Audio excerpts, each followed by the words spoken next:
And now L.S.T. Trick, what up, y'all? What up, y'all? We back with another one. Season 3, episode 9. You know, 9 is a special number, and I got my special guest. I'm so excited. Introduce yourself, my love. Hello, everybody. My name is Kills. I'm so excited for my special guest today because, like I told y'all, I want to interview more females, more ladies. You know, I love showing love to the ladies. Well, I'm going to tell y'all a little bit how we meet. You know, she hooked me up. This is a full circle moment because she responsible for these. Y'all always telling me this is my look. This your girl. Hit her up. She know what she doing. A+ with it. Let's get it. And I feel like on this episode, we gonna get into some things. You know, we gonna get into some things worth the Nikki. We're gonna talk about a serious topic.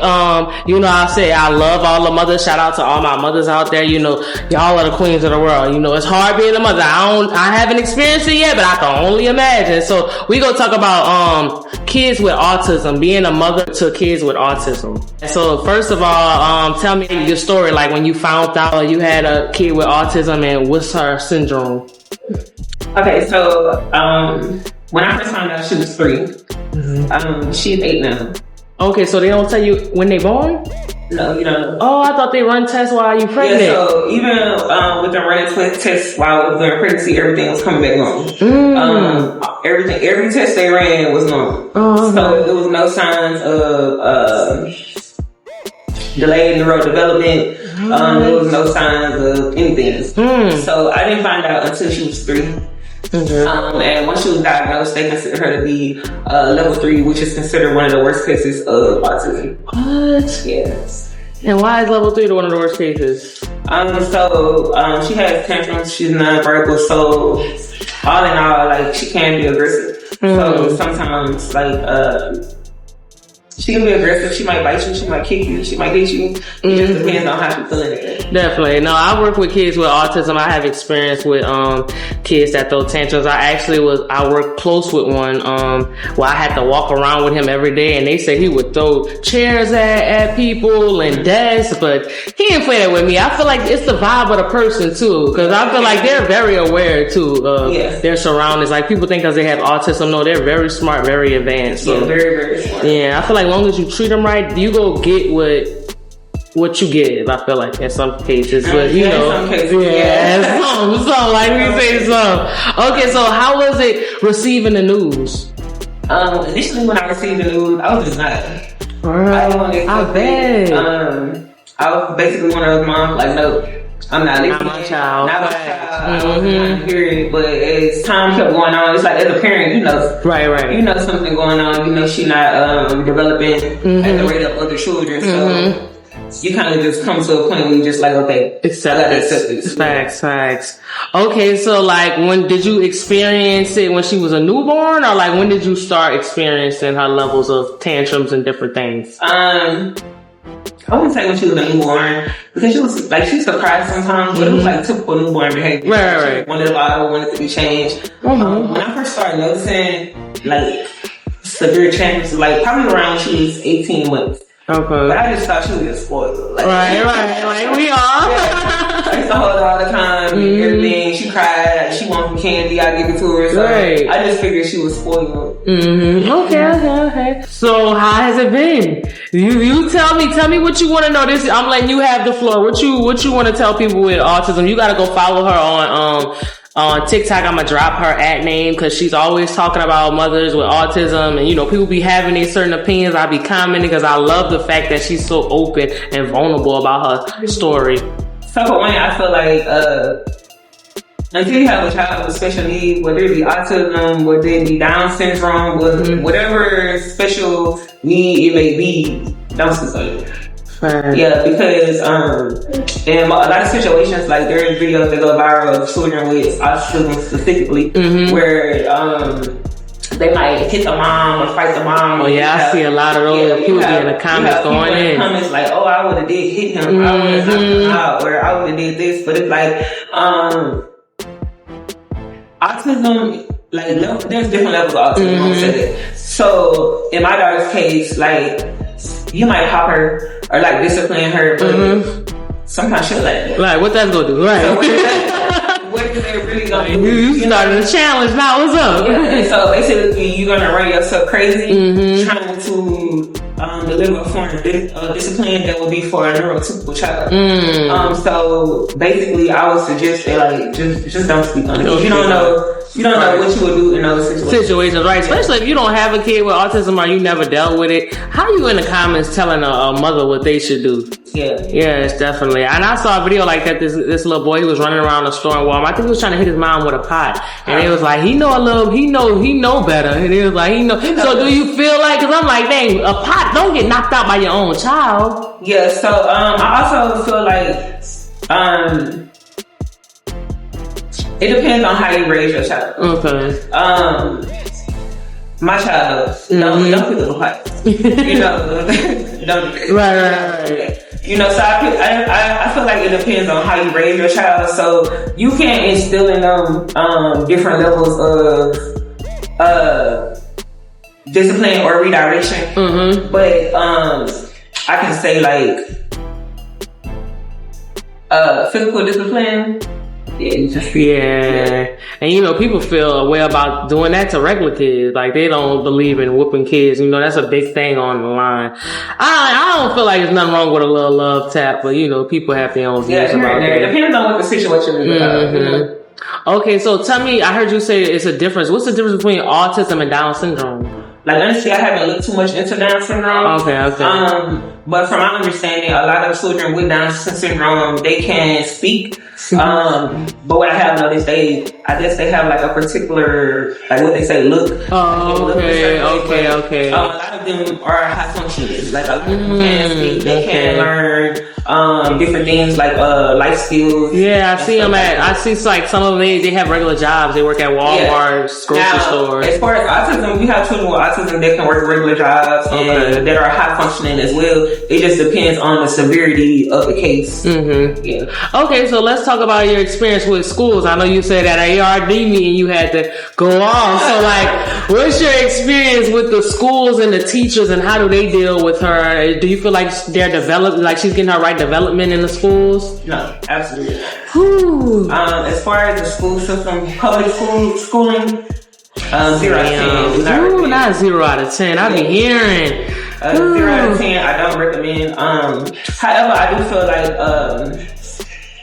as a parent, with me knowing that it's my job to work harder or find another avenue that creates more income to actually pull her out of the system. There's no point in me saying like, okay, the school system is failing our kids if I'm not going to do anything to try to get her out of that predicament. And I love that for you. I love that you take an initiative, because some parents just complain, blame the teachers, blame education, but it's like, what are you doing at home or, to change that scenario? Our next topic, women taking accountability and how we break down men with our mouths. Okay. So with that, so I feel like, I got a mouth on me, and I know people might see me and be like, well, she the sweet little, short little, whatever, little cute girl, but when I'm mad, I can go 0 to 100. Like, Shorty was just telling me that on live, but I feel like we do it with our mouths, but they do it with their actions. Because I feel like I'm not disrespectful to the good guy that's just treating me well. It's like if they did infidelity or did something disrespectful behind my back, I feel like I'm going to break you down with my words. So are we wrong for that? So,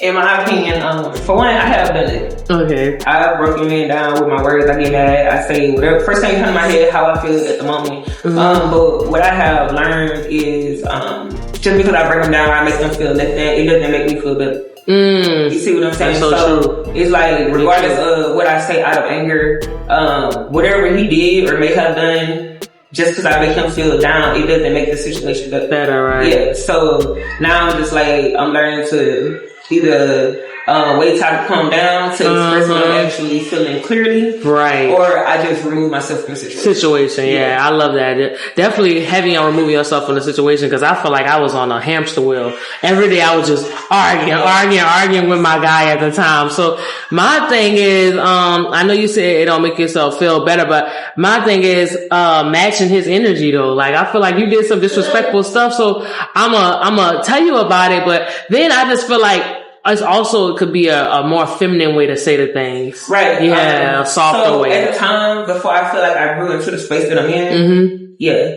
I didn't care. I didn't care if it made me feel better or not, or how it came out. Like, you gonna feel this. And right. Your energy. Facts. But, since I got into the space that I'm in now, like, I feel like silence is power. Period. Yeah. So it's like, if you do an action and you know this is gonna bother me or affect me, okay, let's say I find out about it. Me not responding or reacting the way that you think I was going to react gives you time to go sit on it and meditate on the side. So that has a bigger impact than me going up. That part. And they be worried too. When you see, when you yapping, they like, oh, she good. She ain't going nowhere. But when you silent, they get shooken up. They like, what's going on? I feel like this just ain't being in general. That's it with everybody. No, facts. That is true. When did you realize that? When did you come to that realization? Popping off, because I did it in my last situation. And I don't want to do it moving forward. When did I realize? When did I realize my words were the three? Yeah, I've been realizing. like you've been on point. Yeah, I knew that early on. I didn't know that it was having as much of an impact as it did until like getting out of relationships and listen to men and say like, you didn't respect me, like, yo, girl, you broke me down, like you don't know how that stuff made me feel, right? And yeah, that's when I started being like, okay. No, facts. Me too, because that's what I was told too. But I was like, you didn't know how it made me feel with you being in the streets. But they feel like if you forgive them, like forgive and forget. What you think about that? Forgive and forget. Yeah, forgive and forget. Like if they did infidelity or something that broke your trust, like don't get back with them and then be nagging them. Like forgive them and forget and let's move forward. What you think about that? In the space that I'm in now, I agree. Yeah, me too. Now, I agree. It was hard before. Because I feel like that's a part of setting your boundaries. So if you know that breaking your trust is like a big thing for you and that you're not going to be able to get in a relationship and just be like, okay, I'm going to just look past it. There's no point in going back to the person. No matter you're going to make yourself miserable and you're going to make yes. Oh, I've dealt with that. And it's crazy because I was talking to my friend Enola, Torian, and she was like, when she went to church, the word told her, God don't forgive us and hold it over us. He said, do God forgive us? And then be like, but I'm going to hold it over your head. But you did this, but you did that. He said, God forgives us and forget. So that's how we got to look at life. And I was like, dang, that's a good point. I agree with that. But like I said, it comes with boundaries. So whatever your boundaries are and you're going to stick to them, if you know for a fact, like, okay, cheating is something I can't deal with, I can't look past. It's no point in being like, all right, we just, like, what you doing it for? Just right. Like you got one up. Yeah. Like, you might as well just leave the situation and go heal for real. No, for real. Definitely on my healing journey. Like I say, I can't do the cheating. A dude cheat once, whoever cheat once, I'm out. Like that's just my boundaries. Cause I feel like, cheating ain't a mistake. I feel like definitely mistakes happen maybe one time, but you gotta think about that. You gotta go do it. You gotta set it up. So I just feel like, and all that, if you can't think of me and be like, let me chill, then I'm out. It's just too much. The trust, once the trust broken, it's like, once you have no trust, there's no us. Yeah. Okay. Also, something I want to touch on. So I had spoke on my stream, and make sure y'all go check out the streams, L.S.T_streams, and check out the Twitch, L.S.T_dope. We went live. I'm gonna be posting it on my YouTube, L.S.T TV1, but y'all already here at the YouTube. But make sure y'all like, comment, and subscribe. No, I'm for real. Stop what you doing. Stop what you're doing right now. Like, comment, and subscribe. Engage. You here. Don't just be lurking. Don't just be watching us. Come on now. Show some love. Mwah. Alright, so another topic I want to talk about is what I talked about on my streams, and me and you had elaborated on it a little bit, being a tomboy. Like, what's your experience growing up being a tomboy? Because I talked about it on my stream, but I'm glad that I'm meeting other girls and God is aligning me with other women. Because like I told you, I want to do females with women. The guys, they come on my platform and they always trying to shoot their shot. It get aggravating. It's overstimulating. So it's like, I want to be around good, genuine females and good, genuine men too. Good, genuine men too. But like, yeah, I definitely want to do content with more females that, we can touch bases and elaborate and be more relatable. So yeah, what's your experience on being a tomboy? So I grew up a tomboy. Like, me too, girl. From elementary all the way to high school. Yeah, I was a tomboy. In my head, I was a girl. No, me too. That's what I thought. But yeah, looking back, like my age now, looking back on how I used to dress and the things I used to do, I was for sure a tomboy. No, that's what I say too. Somebody growing up with 3 brothers, like, yeah. Right. So what do you think about the scenario with them pushing gay on Tomboy? Because I'm like, bro, when I look at kids now, I'm not pushing the narrative, oh, they're gay. They just a tomboy. And I don't even like the word tomboy. I don't like labels because y'all associate negativity with it. But I just feel like as kids, the kid ain't thinking like that. A kid ain't thinking about sexuality. A kid, especially me, when I was a kid, I just want to have fun. All I thought about was having fun, going outside, rainbows, and I was in La La Land. I was a kid being a kid. Me too. Mm-hmm. Like that scenario, like they really pushed that on me more when I got to be a teen. Mm-hmm. Like dressing because I hated dresses. Right. I didn't like skirts. It was either pants or shorts. Right. I get it. I didn't care for sandals. I wanted tennis shoes. Mm-hmm. Like, I love a good sneaker. They used to push that scenario. Like, how it made me feel. At first, I used to just laugh at it, like, y'all crazy. Right. You know, but as time kept going on, even sometimes now in the adulthood, like when I do my little short pixie cut, like there's still a narrative that they push because of, I guess, how it's presented. Right, but I don't get that vibe from you. Like, they have some girls that just like strictly diggly. Like I said, I haven't heard that in a long time because nowadays everybody dibbling dabbling, but I never got that vibe from you. Yeah, and it's crazy to me, you know. I just laugh at it because I just be like, "What? That's crazy." No, facts. So when I know you said you realized it as an adult, when did you realize it as a kid or in your younger teens that you was a tomboy? Like, was it a situation with a guy you was dating or what? No, like probably I'm saying I might have been like 9, 10. Like when I used to want to play football with my brothers outside, tackle football, more than they did. I used to play basketball. I used to skateboard. Yeah. Okay, so how was it when you got into your first relationship? Because I know for me, everybody could tell. Like when I was working at Sam's Club, I was just dressing more girly, and people was like, "You got a man, you got a man." I'm like, "Bro, get off of my case." So like, how was it when you started dating? In my first relationship in Louisiana. Oh yeah, she from Louisiana, y'all. In my first relationship in Louisiana, it wasn't really a topic. Like, he didn't care too much. He didn't really say anything about it. It wasn't until I moved here to Houston where I think reality kind of was like, okay, things gotta change. Oh, so you still was a tomboy when you moved here? Yeah. Okay, see, I kind of changed right before I moved to, probably like 2 years before I moved to Houston, because I got into a serious committed relationship. But I've been wearing dresses and stuff. It's just every day you catch me in sweatpants, hair tie, chilling with no makeup on, like Drake say. That's when we the prettiest. I hope that you don't take it wrong. So I don't know. I just feel like I got into more when I got into a serious committed relationship. And you said when you got here? Yeah, when I got here, that was more, I was already in like serious relationships. But that was like one of the serious ones.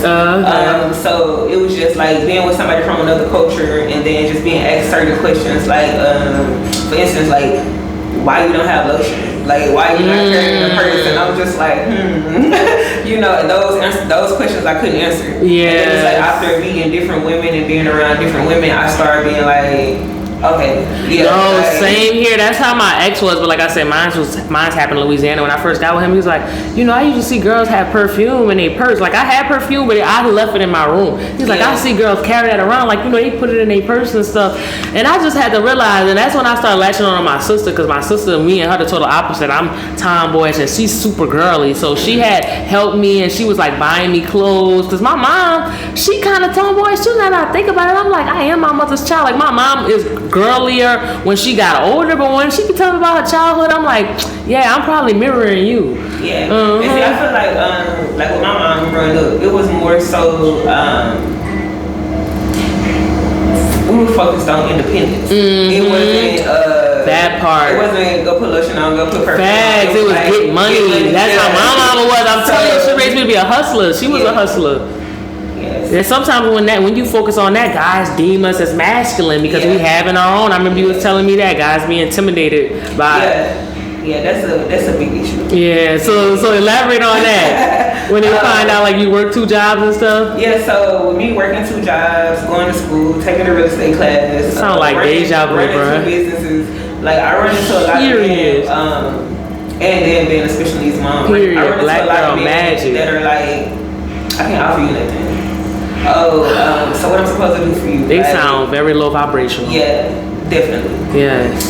I dodged the bullet. Right. Amen to that. Because what you mean you can't offer me nothing? Yeah, you don't work. Can't offer me nothing, or they're not good enough to be with me. And they're not. That's their insecurities. Yeah. Cause it's just like, I feel like if a man really love you, you go take whatever come with you, and he just go add value. Like, you don't gotta offer me nothing, you just add value to my life. Yeah. That's crazy. That's crazy. Okay, so also, okay, our last topic. Unless you want to talk about something else, we watched the movie "Is God Is" together. Right. So I want to get your perception of that, because when I was watching it, first of all, they said it didn't get like the as good ratings as it should. It was a dope movie. I love the ratings. I mean, I love the sisters. I don't know if there's really twins, because one was taller than the other one, but I thought that they were sisters. And then I ain't gonna spoil it, but at the end of the movie, like, her sister was getting pulled into the fire or whatnot, and she left her, and I was shocked, because I'm like, wait, she ain't gonna save her sister after all the stuff they've been through. But tell them your perception on it, because her perception had me thinking like. So my perception on the movie is it's a battle between the good and evil within yourself. Of course, I can't spoil the movie, but the ending that you were just speaking about, with the sister getting pulled into the fire, with everything they had been through and her not trying to save her, my perception is that she was basically killing the evil within herself. That's smart. That's smart. When she said that, I was like, what? Because the whole movie is just two sisters. So I'm just like, wait, it was just one person? And I was looking up on TikTok reviews, and I don't think nobody really said that. So I was like, yo, she tapped in, because I'm like, I ain't even think of that scenario. That was a good movie. So what you rated, 1 through 10? Perfect timing. The 1 through 10, I would rate it. I give it an 8.5, 9. Okay, yeah, it was good. I'm gonna give it a 7.5. 7.5. All right. So anything else you want to talk about? All right. Well, we go wrap it up then. We gotta wrap this up though. My bad. Have you trying to jump? I didn't hear anything. Thank you for coming. I'm so excited for you to be here. And we go end it like that. And L.S.T. Trick, thank y'all for tuning in. Mwah.